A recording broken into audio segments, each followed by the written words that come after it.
Bonjour, on est à la page 16b de la Gemara de Rosh Hashanah. On est dans le 8e enseignement qui a été donné par Rav Yitzhak.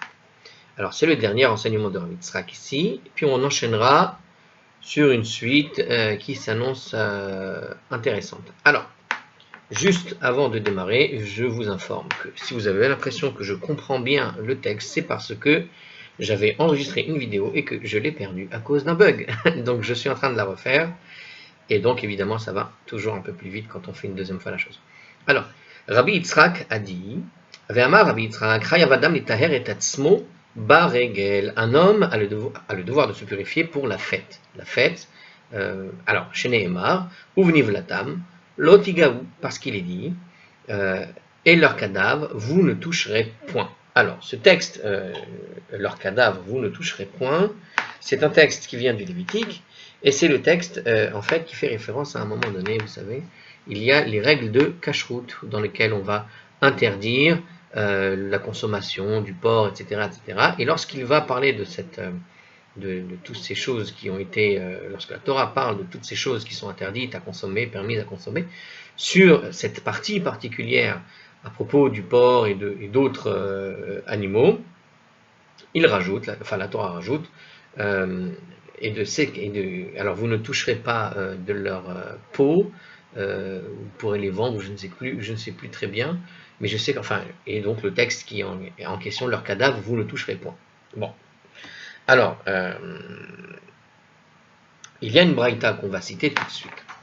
Et dans cette braïta, effectivement, quand on lit « et leur cadavre, vous ne toucherez point », Rabbi Yitzhak est en train de nous dire que l'homme a le devoir de se purifier pour la fête, c'est-à-dire lorsqu'il arrive pendant les fêtes, Ragel, c'est les Shalosh Regalim, c'est les 3 fêtes, Pessah, Shavuot, Sukkot, il a eu le devoir donc de se purifier, mais il a le devoir de se purifier quand? Pourquoi? Parce qu'il est écrit à la fin d'un passage qui parle des animaux cachers, pas cachers, à propos des animaux qui seraient des cadavres, que le cadavre, on n'a pas le droit d'y toucher. Bon, alors quel rapport entre le fait de toucher ou pas un cadavre et l'idée d'être pur pour la fête? Quel rapport? C'est un peu bizarre.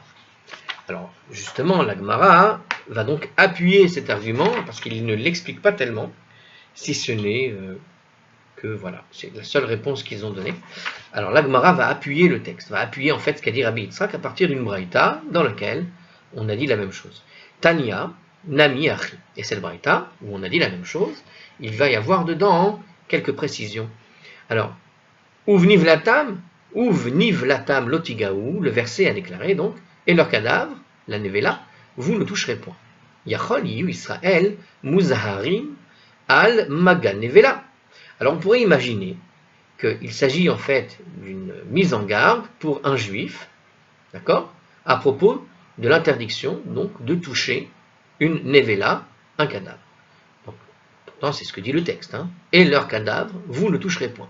Donc si on entend bien ce texte, Dieu vient de donner dans le texte de la Torah, au passage du Lévitique chapitre 11, c'est le verset 8, au verset 9 il parlait justement verset 7, il parlait justement de tout ce qui est de ne pas manger le porc, parce qu'il manque des choses par rapport aux règles, on va dire physiques. Le porc est un animal qui a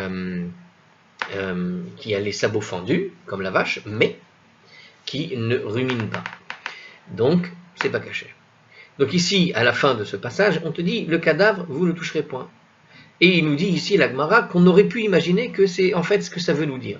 C'est que quand tu dis un cadavre, vous n'y toucherez point, ça veut te dire tout simplement que toi, Israël, tu dois rester pur et tu ne dois pas toucher un cadavre d'animal. Jamais. Est-ce que c'est possible que Dieu nous demande de ne jamais toucher le cadavre d'un animal? Et justement, comment est-ce qu'on sait que ça ne peut pas être ça? D'accord? On aurait pu donc imaginer cela, nous dit la Gemara, Muzaharin al-Magan Nevala. Donc en fait, la Torah nous met en garde, il ne faut pas toucher le cadavre d'un animal. Talmud Lomar, alors c'est pour ça qu'il a été enseigné.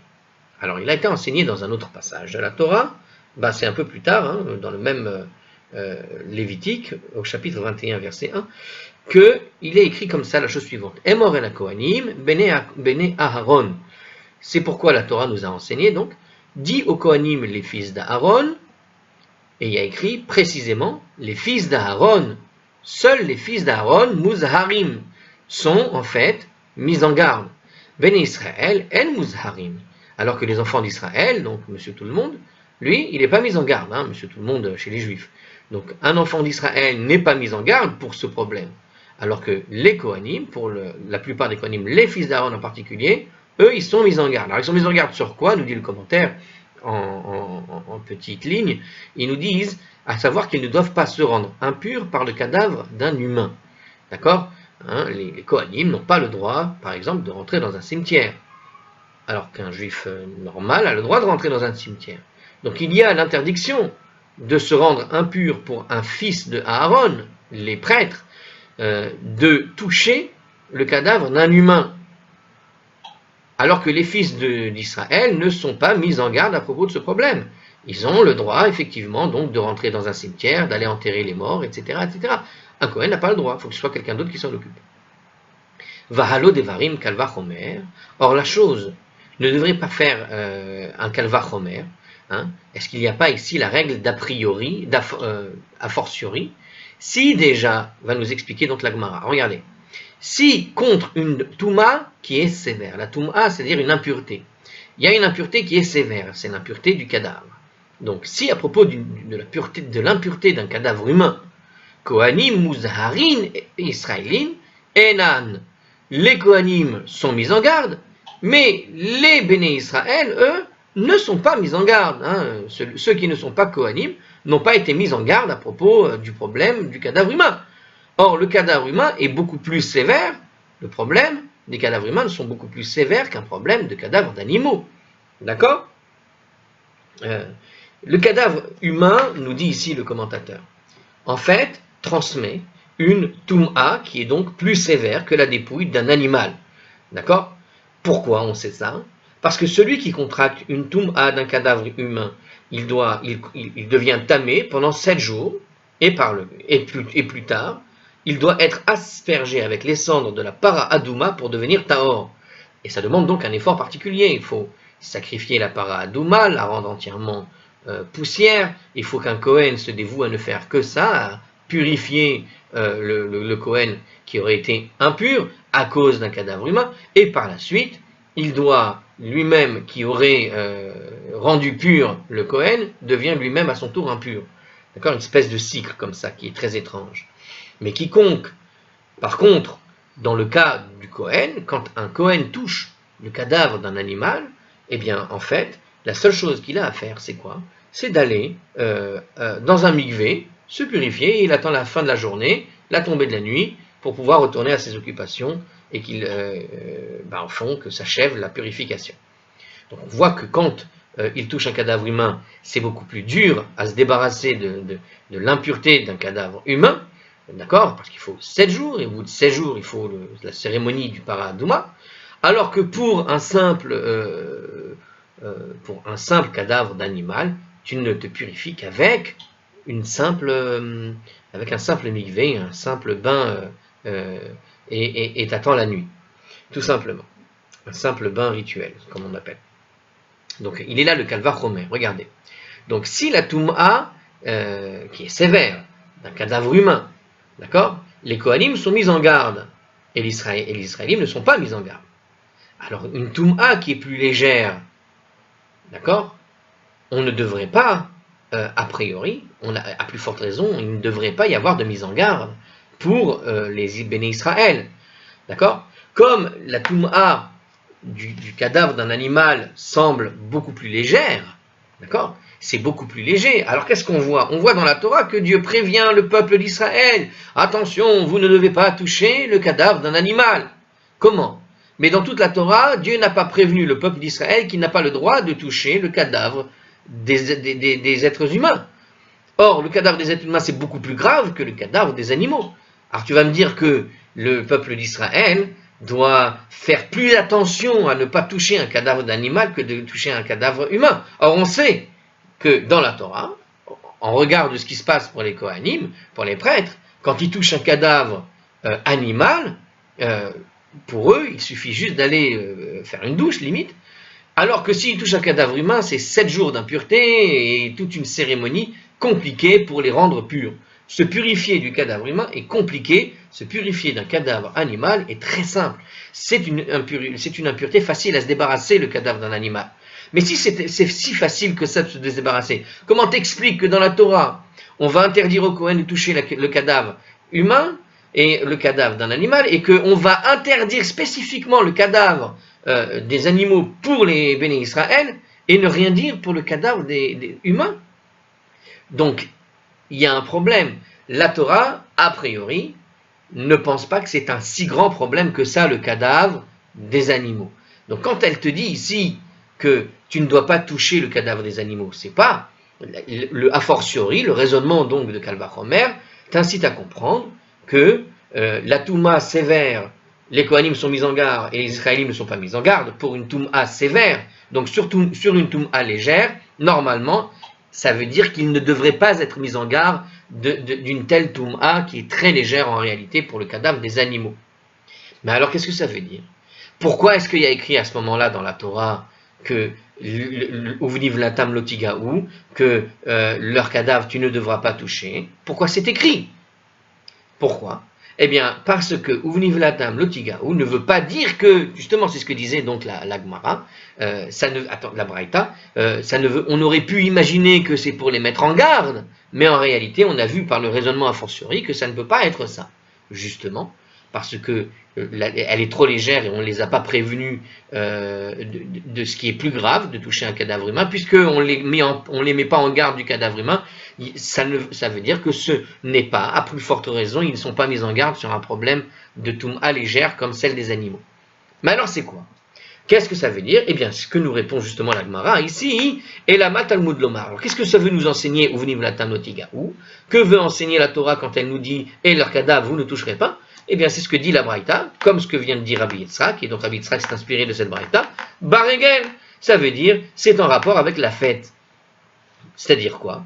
Eh bien, ça nous apprend que même les non-Kohanim, eux, doivent se purifier et demeurer tahor pendant la fête, tout simplement. C'est-à-dire que tu fais comme les Kohen qui se purifient, toi, juif, béné Israël, ou vnivlatam lotigaou, c'est une sorte de référence sur la règle que les Kohen ils ont, mais en particulier pendant les fêtes. Pourquoi en particulier pendant les fêtes?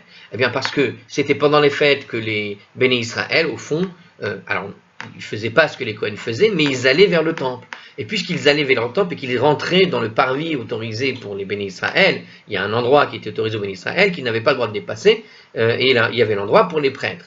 Eh bien, eux, quand ils apportaient les sacrifices pour les donner en sacrifice aux prêtres, eh bien, ils ne pouvaient pas traverser un certain espace, mais déjà, l'espace où ils arrivaient, ils devaient arriver propres sur eux et purs. Et c'est pour ça que la Torah fait une référence, en quelque sorte, à cette règle du cadavre des animaux, vous ne toucherez pas. Et donc, quelle est la conséquence de ne pas toucher le cadavre des animaux? Tout simplement d'aller se purifier dans un bain rituel, comme le font les Kohanim dans ce cas particulier. Ok?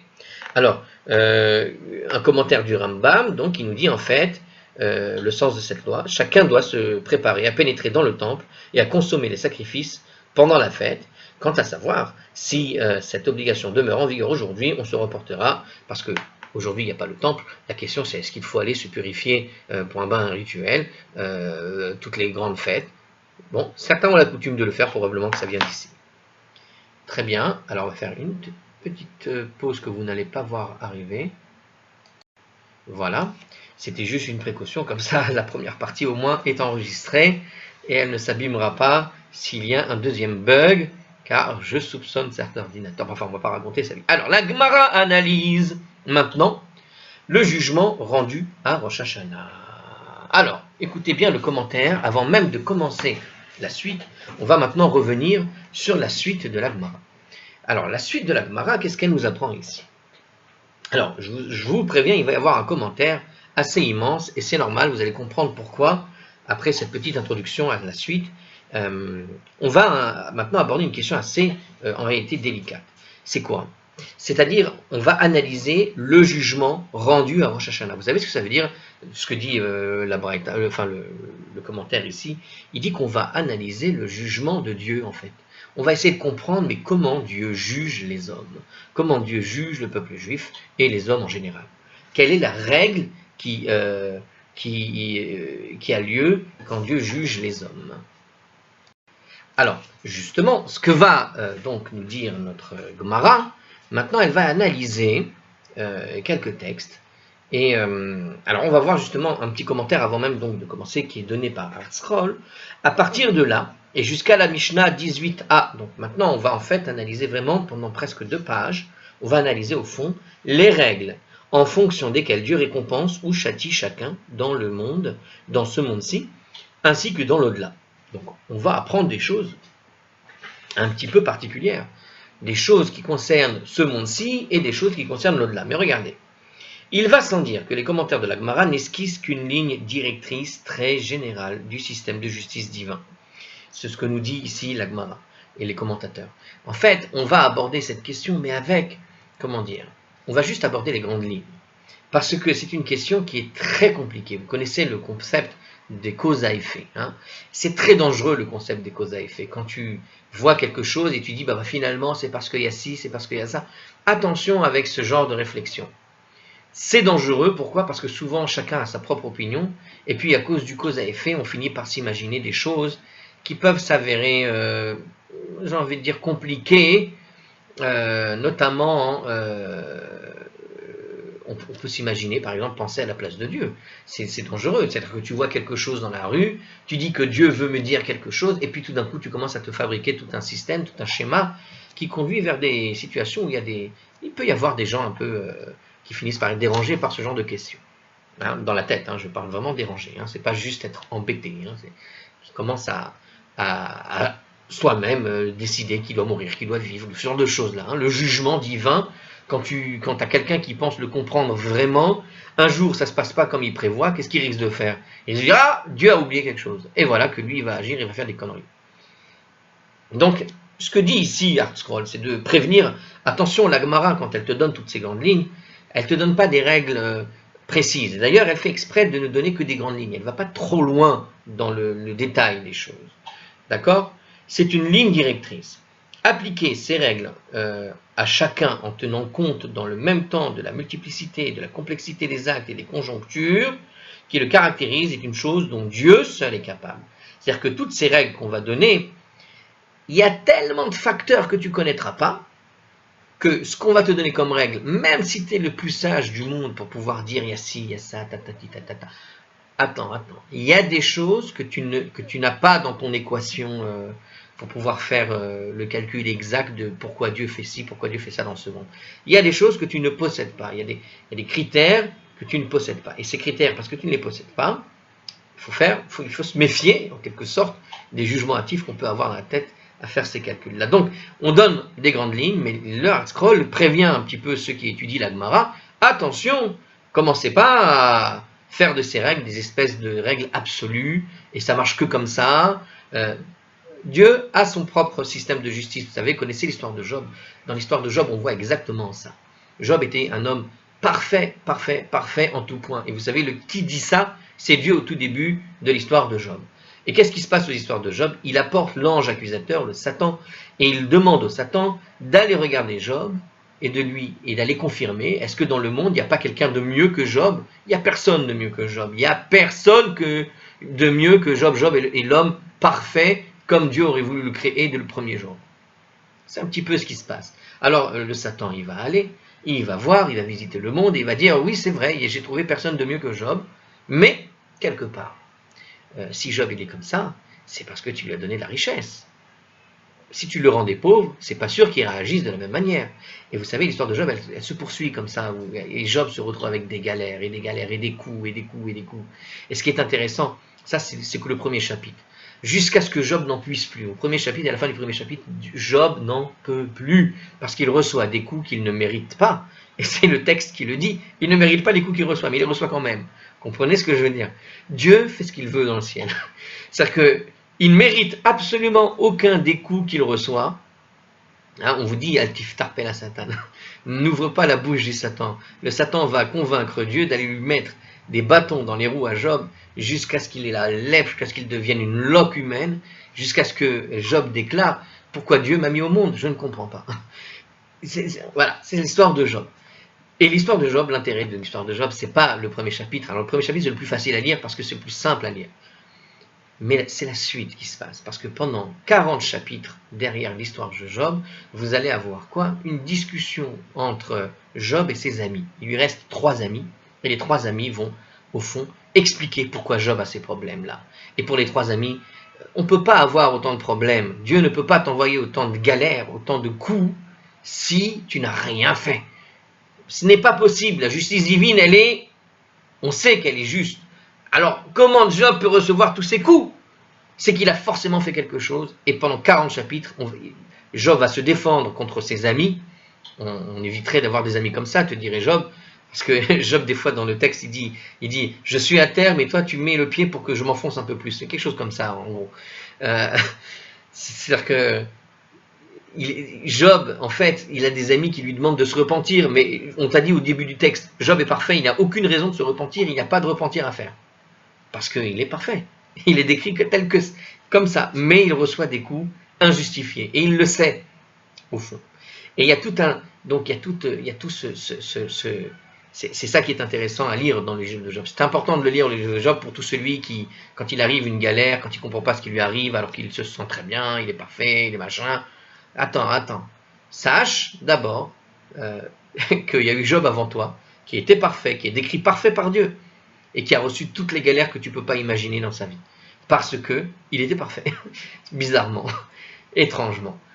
Donc, des fois, il faut juste se rappeler que Dieu, il a son propre calcul dans le ciel, il fait ce qu'il a à faire, et des fois, il fait ce qu'il a envie, c'est pas la question. Bon, ici, dans ce commentaire, avant même de commencer, donc, parce qu'on va quand même apprendre des choses, dans le Pnei Yeshua, d'accord, le Pnei Yeshua, qui est le nom d'un commentateur, considère ces notions comme tellement ésotériques que son intention initiale était de traiter le plus sommairement possible ce passage de la Gemara. Donc il va commenter les passages de la Gemara, mais au départ, il voulait juste donner quelques points légers, le Pnei Yeshua. Eh bien, en fait, à la place, il s'est complètement étendu sur ce sujet. Et il remarque pourquoi il s'est étendu. C'est à cause, pourquoi? Parce que les hommes aspire intensément à avoir ne serait-ce qu'une infime notion de la nature du jugement. En fait, l'homme, l'être humain, c'est sa nature profonde de vouloir savoir pourquoi Dieu juge ainsi, pourquoi Dieu juge comme cela. On a envie de savoir. C'est notre nature d'essayer de comprendre qu'est-ce qui nous arrive au fond, et pourquoi Dieu fait ceci, fait cela dans le monde. D'accord? Donc au départ, le Pnei Yehoshua, il s'est dit, je vais donner quelques commentaires succincts parce que c'est trop ésotérique, c'est trop compliqué d'aller rentrer là-dedans. Et puis finalement, il s'est étalé, parce qu'au fond, il s'est rendu compte que les gens veulent savoir tout ça. Bon, des fois, on veut savoir, mais il n'y a pas de réponse. Mais des fois, il y a la réponse en réalité. Et c'est vrai que des fois, on peut apprendre justement du Talmud quelques règles essentielles, des lignes directrices, et qu'on pourra observer dans ce monde-ci. On peut les observer réellement. Je vous garantis que certaines règles sont complètement observables. C'est juste que des fois, il y a la règle, on va dire générale, et puis des fois, il y a des cas, tu ne peux pas les comprendre. Et comme a dit au début de ce commentaire, c'est des règles parce qu'il y a tellement de facteurs qui sont à prendre en compte que des fois, ça nous échappe, tout simplement.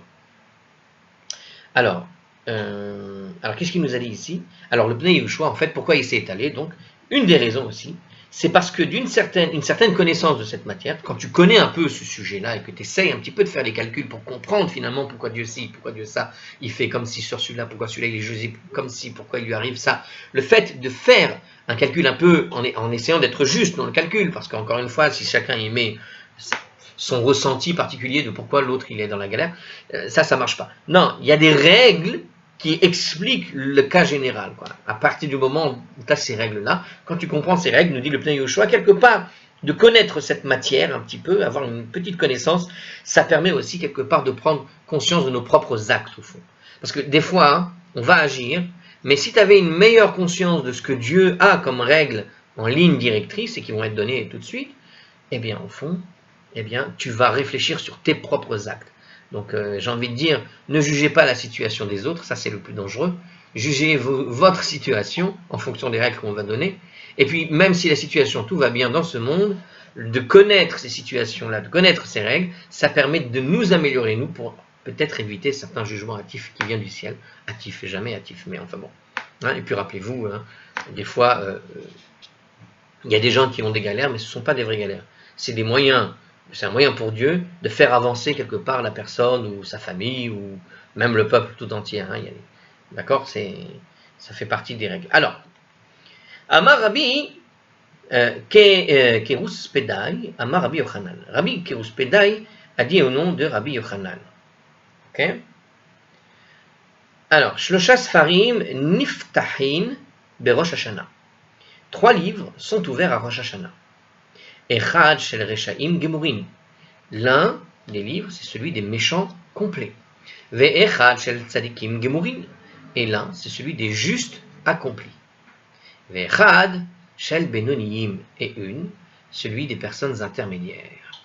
Tzadikim Gemurin, Nirtavin, Ve'nertamin, Les Altar, Les Chaim.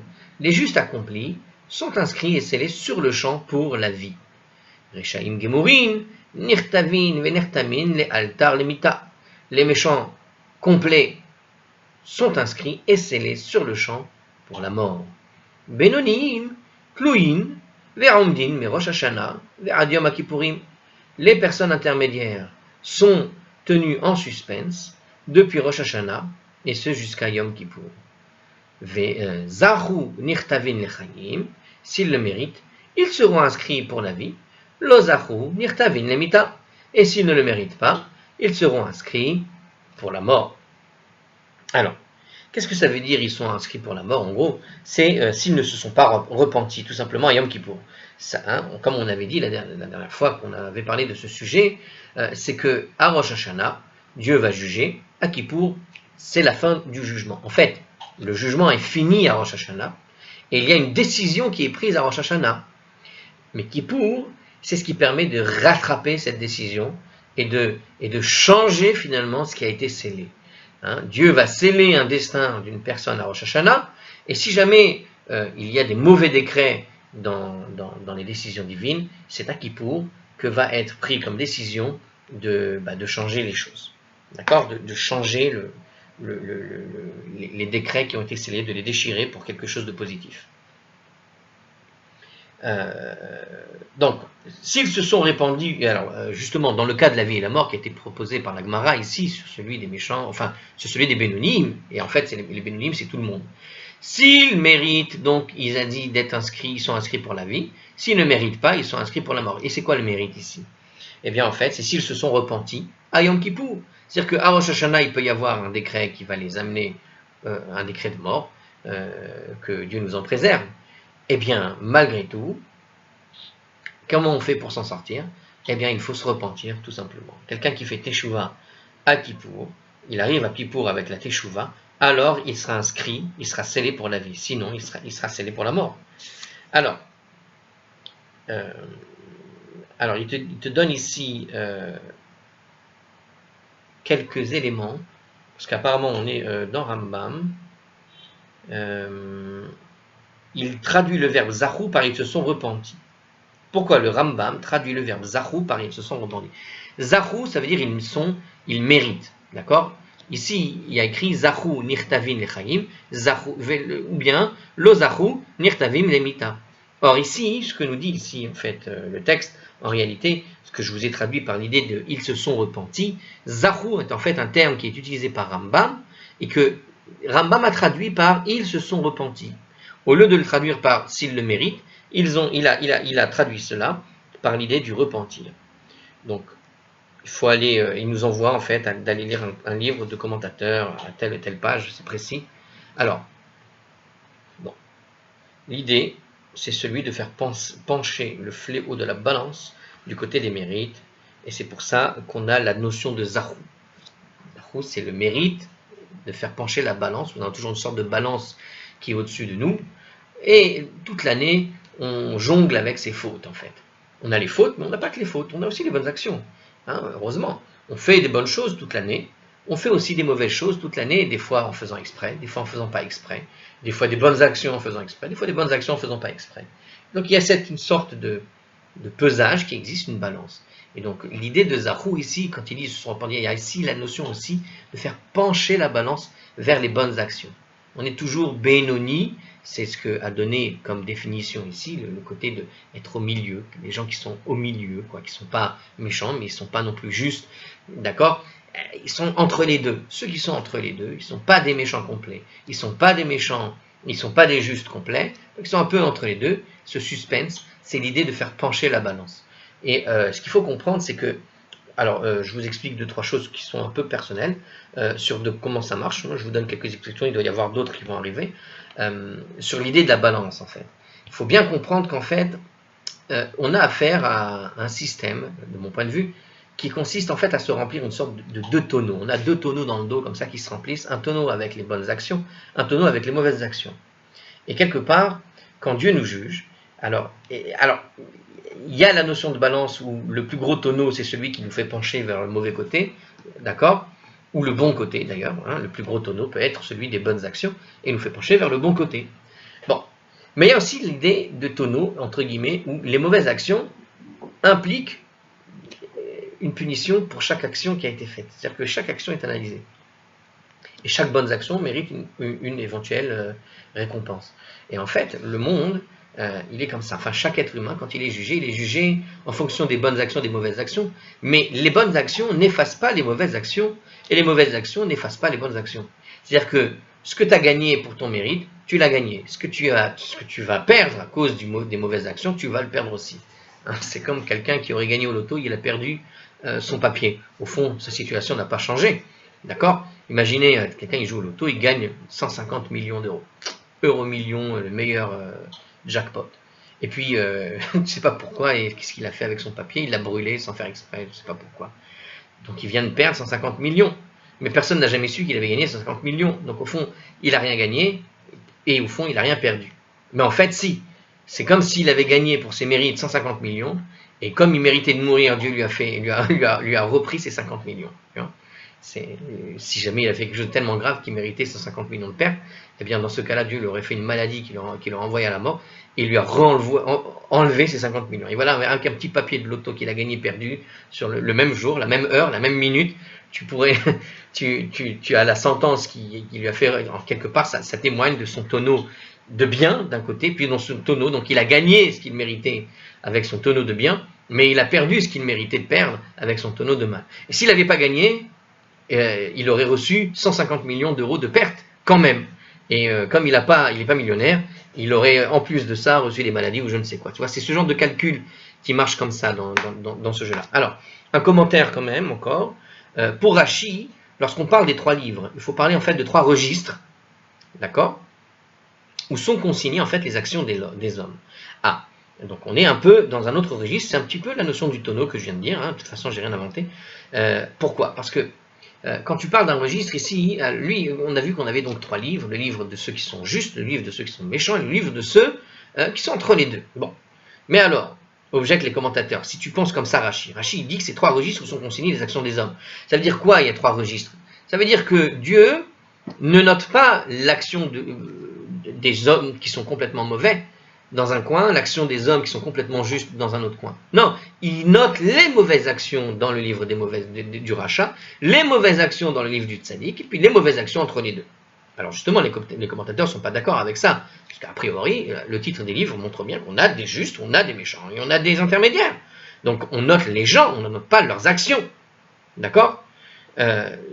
Donc ça soulève une difficulté. A priori, les commentaires soulèvent donc une difficulté dans la mesure où les qualificateurs de Rachat, Tzadik et Benoni sont conférés seulement après le jugement rendu à Rosh Hashanah. Donc c'est seulement après le jugement que tu peux savoir si une personne est complètement mauvaise, complètement juste ou entre les deux. Donc c'est bizarre de dire que dans ces livres-là, tu vas noter finalement les bonnes actions, les mauvaises actions des uns des autres, parce qu'au fond, on te dit non, on note après le jugement, finalement lui, au final la balance a penché en sa défaveur, la balance à pencher en sa défaveur, celui-là il reste entre les deux. Par conséquent, la définition la plus largement admise est celle des livres qui contiennent en fait les sentences attribuées aux hommes pour l'année. Donc c'est plutôt cela. Mais pour ce qui est de ce que dit Rashi, au fond, c'est plus un petit peu la métaphore du tonneau que je vous ai donné. Mais alors qu'est-ce que c'est que le tonneau du Benoni? On pourrait mettre dedans tous ceux qui font des bonnes actions, mais au fond sans vraiment chercher à les faire, de même que tous ceux qui feraient des mauvaises actions sans vraiment chercher à les faire, c'est-à-dire au sens où il n'y a pas une réelle volonté de faire du mal ou une réelle volonté de faire du bien, c'est juste une manière de faire qui est stupide d'une personne qui n'a rien compris à comment se comporter. Alors, quelle qu'en soit l'explication, nous dit encore Hartzroll ici dans le commentateur à propos de ce qu'a dit Rashi et de ceux qui objectent, d'accord, l'ouverture des livres est à prendre comme une métaphore destinée à exprimer en termes humains toute la précision du décompte et du souvenir divin. Donc en fait, voilà, en gros, c'est l'idée de l'omniscience divine. Hein. Dieu est omniscient, il sait, en gros, parce qu'en fond, Dieu n'a pas besoin d'un registre, effectivement. Donc les livres ici sont des métaphores, évidemment, des métaphores qui t'apprennent que Dieu sait exactement qui est qui, et au fond, du coup, tu comprends que Rashi a tout à fait raison, et l'histoire des tonneaux, c'est un petit peu la même chose, c'est-à-dire que quand Dieu te regarde, il te regarde tel que tu es. C'est pas que tu es complètement mauvais, c'est pas que tu es complètement méchant, mais il te verra comme quelqu'un de complètement mauvais si ta majorité d'actions sont des actions mauvaises, et il verra malgré tout à l'intérieur quelques actions qui sont bonnes. Mais à l'envers, pareil, il verra que ta majorité d'actions bonnes fait de toi un tzaddik, mais il y a quelques actions quand même qui restent, que tu traînes comme dossier. Hein. Et puis, quelque part, il y a le Benoni, c'est-à-dire qu'il ne peut pas décerner, parce qu'il y a autant de mauvaises actions que de bonnes actions, donc on sait pas trop, Dieu ne sait pas trop où te classer de façon radicale, on pourrait dire, la sentence n'est pas claire, n'est pas nette, ça va dépendre de tes actions, comment tu vas gérer ta vie pour que, enfin du moins ta teshuva la veille de Kippour, pour que ça penche en ta faveur. Voilà comment ça marche. Alors, l'Agmara va nous démontrer maintenant, source à la pluie, l'existence de ces 3 livres, et on va en fait passer cela dans une autre vidéo. À la prochaine.